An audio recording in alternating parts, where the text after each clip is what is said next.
जिल्हा परिषद पंचायत समितीची निवडणूक सुरू आहे आणि या जिल्हा परिषद पंचायत समितीच्या निवडणुकीची मतदार यादी जी आहे ते 24/11/2025 ला अंतिम मतदार यादी प्रसिद्ध झाली। त्यानंतर नामनिर्देशन पत्र भरायची तारीख ही 21 जानेवारी होती। नामनिर्देशन पत्र भरले, त्यानंतर उमेदवार फायनल झाले। आता मतदान 7 तारखेला आहे, ते सुद्धा 2 दिवस एक्सटेंड झालंय म्हणून 7 तारखेला मतदान आहे। आणि काल 3 तारखेला खाडगाव मधल्या मतदारांना असं समजलं की 3 तारखेला त्यांच्या त्या भागातले त्या मतदार यादीतले 2800 नाव हे तहसीलदारांनी वगळलेली आहेत। अतिशय बेकायदेशीर असं कृत्य या तहसीलदार महोदयांनी केलेलं आहे। त्यांनी त्याच्यामध्ये 21 जुलै 2025 चा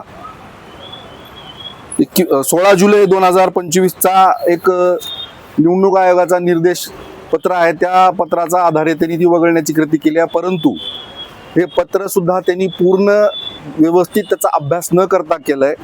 त्या पत्रामध्ये एखाद्या व्यक्तीचं नाव चुकून जर अंतिम मतदार यादीत राहिला असेल किंवा त्या नावामध्ये काही दुरुस्ती असेल तर ती करता येईल। ती सुद्धा नामनिर्देशन पत्र दाखल करण्याच्या शेवटच्या दिनांकाच्या 3 वाजायच्या आत अशी तरतूद आहे।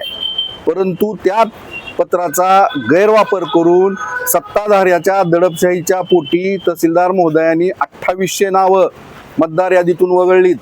पैकी बरीच नावं अशी आहेत जी की आज खाडगाव ग्रामपंचायतचे सदस्य आहेत, विद्यमान उमेदवाराच्या कुटुंबियाचे नावं त्यात आहेत। हे सत्ताधाऱ्याच्या दबावापोटी हे तहसील कार्यालय, निवडणूक निर्णय अधिकारी कुठेतरी काम करतायत असा आमचा स्पष्ट आरोप आहे। कारण ही सगळी जी कारवाई केली आहे ती सगळी 21 तारखेत केली आहे, बॅक डेट मध्ये 21 तारखेला कारवाई केली होती, तर मग तिला आजपर्यंत प्रसिद्धी का दिली नाही? काल 3 तारखेला प्रसिद्धी द्यायची काय आवश्यकता होती? आधीच केली होती तर आम्ही कागदपत्र मागतो तर आम्हाला रात्री 11 वाजेपर्यंत कागदपत्र दिली जात नाहीत। एवढंच जर कायदेशीरपणे हे कारवाई केली असतील तर ते कागदपत्र द्यायला भीती काय वाटते? साधी पंचनाम्याची कॉपी आजपर्यंत भेटलेली नाही आम्हाला, कुठल्याही गोष्टीची उत्तर दिली जात नाहीत। आणि ज्यावेळेस आम्ही सांगितलं की इथं ग्रामपंचायत सदस्यांची, त्यांच्या कुटुंबियांची नावं वगळलेली आहेत, खाडगावमध्ये पिढ्यानपिढ्या राहणाऱ्या व्यक्तींची नावं वगळलेली आहेत, कारण काय तर महानगरपालिकेत मतदार यादीत नाव आलंय म्हणून।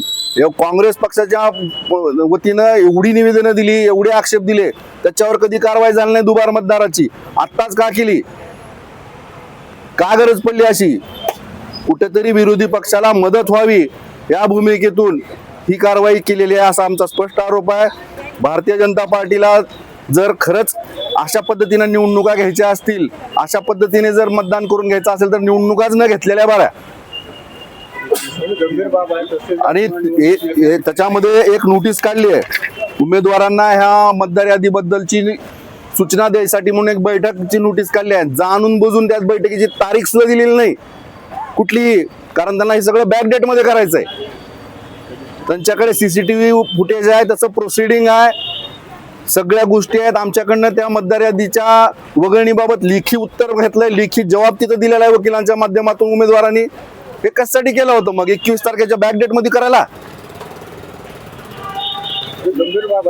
अतिशय गंभीर बाब आहे। आम्ही याची दाद निवडणूक आयोगाकडे मागतोय, कोर्टामध्येही जाऊ आणि हे आम्ही आधी कदापि याला सोडणार नाही। याच्या मागे जे कोणी असतील त्यांना याची शिक्षा भेटल्याशिवाय राहणार नाही। अधिकारीच नाही आहेत, ही पद्धतच आहे। मागच्या वेळेस सुद्धा विधानसभेला असा अनुभव आलेला आहे आम्हाला। आणि काल पण आमचे इथं वकील दुपारी 4 वाजल्यापासून रात्री 11 वाजेपर्यंत इथं बसून आहेत, तरी कागदपत्र देत नाहीत।